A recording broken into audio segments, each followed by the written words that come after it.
Hello, my name is Elisabeth Plank. I'm a harpist from Vienna, from Austria.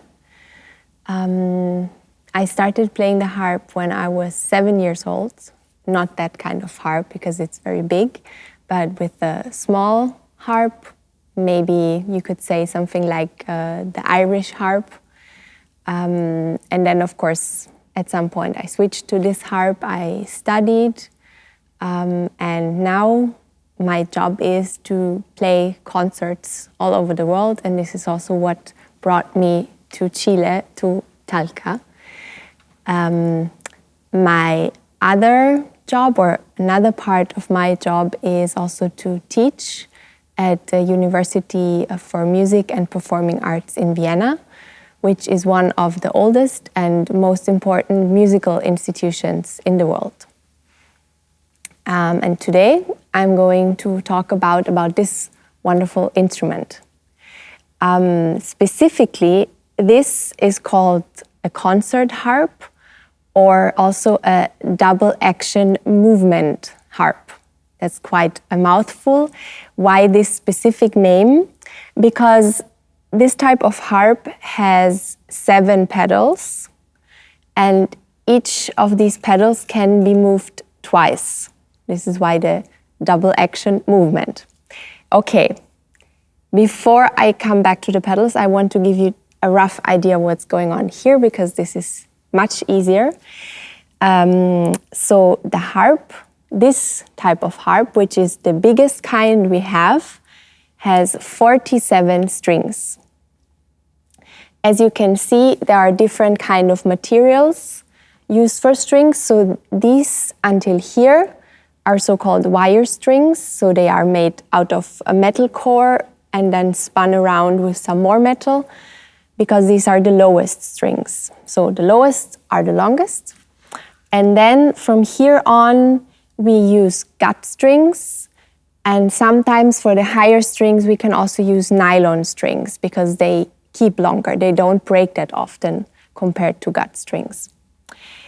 As you can see, there are 3 colors in the strings. It's just for better orientation, because it's many strings. So the red strings are all variations of the note C, Do. So we have the Do bemol, Do natural, and Do diesis. Then the, let's say, white or without color strings are Re, Mi, Sol, La, and Si. And we call them blue, although they look black. There would be all the options for Fa. Okay, that's the easy part. Now, the structure of the harp, this is called a column, because it looks like a column. This is the neck, this is the knee, and this is the body. This here is the soundboard, so this is where the sound comes out. Below in the pedal box are the 7 pedals, and they're 7 because we need 1 for each note of the scale. And how does it work? So the pedals we move with our feet, and the pedal mechanism wanders through here, through the column, in the neck.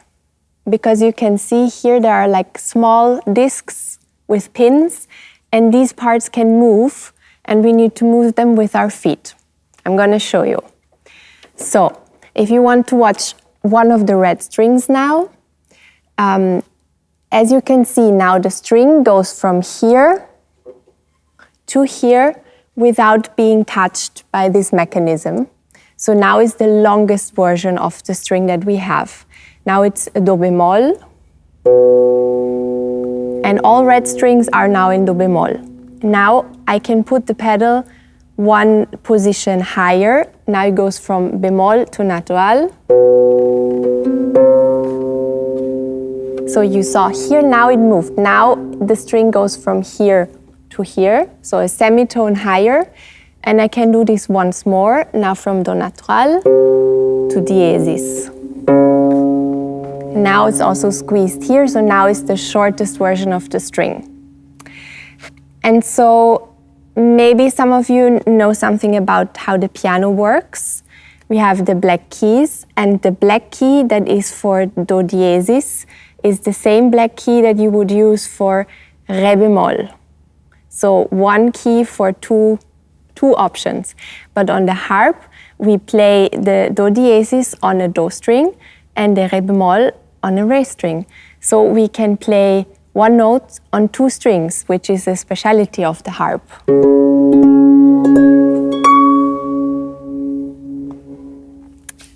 So we have to keep track of what our feet are doing, so we always know which semitones to use, and at the same time we have to play with both our hands.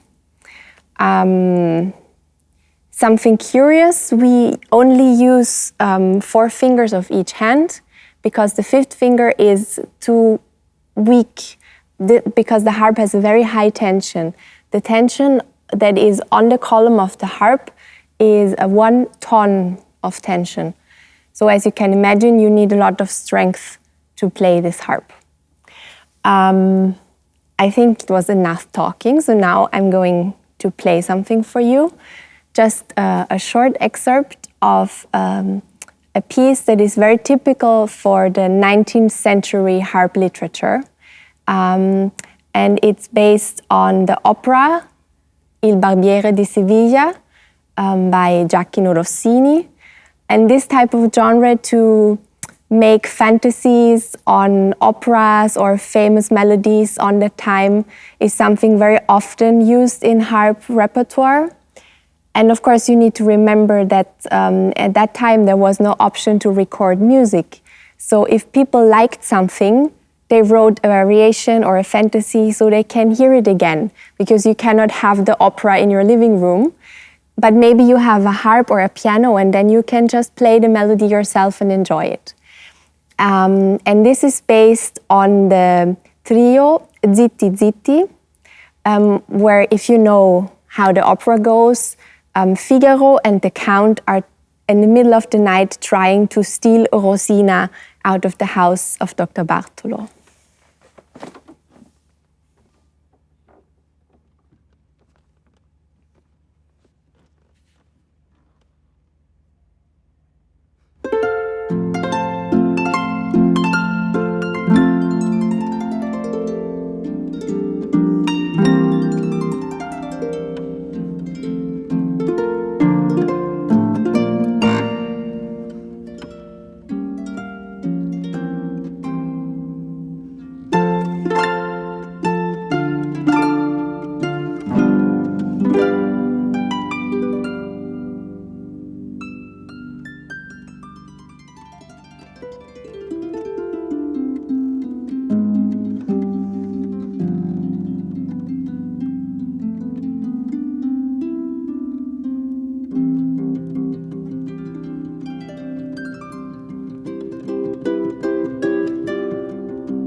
So the last part that you heard is actually the theme. It's a zitti zitti, piano piano. So this one, shh, shh. You shouldn't hear us. Something that I get asked very often is about my fingers, because I told you there's a lot of tension, and you could see now there are many notes to play. So actually, to have good sound on the harp, you need to have calluses on your fingers. So what people would try to rub away on their feet, harpists want to have on their fingers. And so we have to maintain this properly, and each harpist has special ideas how to do this. So we rub the fingers, we use creams, we bathe. So this is our special way to preserve the sound that we want.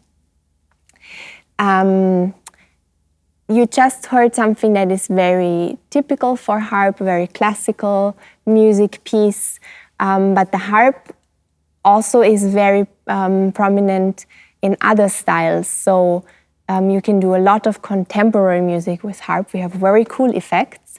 I'm going to show you some, because something that I love about the harp is that you can see where the sound comes from. So the audience sees you pluck the string and there's the sound. On the piano, you see someone, like a crazy person, hammering in a black box and there's sound coming out. But on the harp, there's more visual connection also. So the normal sound would be plucking in the middle, and this sounds like this. But we can also play lower,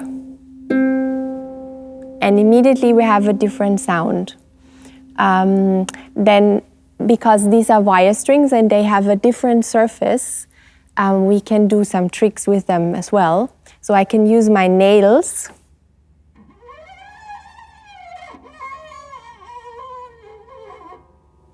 Or we can also go like this. Then there is an effect I can do with pedals. It's called a pedal trill. It means you pluck the string and then you use your foot to create the noise.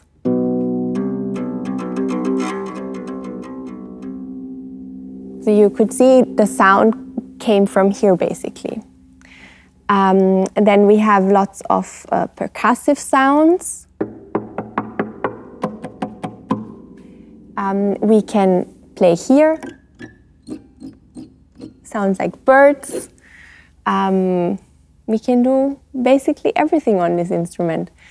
Then there's a sound that is very nice because it imitates a xylophone. And to do this, I need to use the other hand to kind of stop the string at the beginning where it comes out of the soundboard. So normal it would sound like this. And in son xylo, sounds like this. And now I will play a piece for you. It's a contemporary piece that is inspired also by jazz music. It's called Alpine Impressions. So it's based on the Alps, on the countries of my hometown. Because like Chile, Austria is basically only mountains in the middle and not much else. So they're an important part of our country and of our culture. And it was composed by a harpist, a jazz harpist, called Monika Stadler.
So some of the things I told you before you could hear used in this piece. And the end that were just stopped is not the end of the piece, but just the end of this excerpt is where like a thunderstorm in summer in the mountains is happening, because it's happens very quick. Suddenly the sky is all gray and then there's rain and you're wet. I told you that the piece was based on Austrian mountains, and also it's based on part of our traditional music, because the harp is a very old instrument. Some people say it's based on the bow. So someone who used the bow in the Stone Age heard a noise when he let go of the bow, and maybe then he started constructing the first harp. And because the harp is such an old instrument, it is part of many, many cultures and many traditional music styles. And also in Austria, it's part of our traditional music style. It's mostly used as like a part of the chord group of an ensemble, so it's not a solo instrument. And usually the music that we play in traditional settings, I guess like everywhere, is mostly used for dancing. And I'm going to play you a short piece, a traditional Austrian piece. It's called Nanai Landla.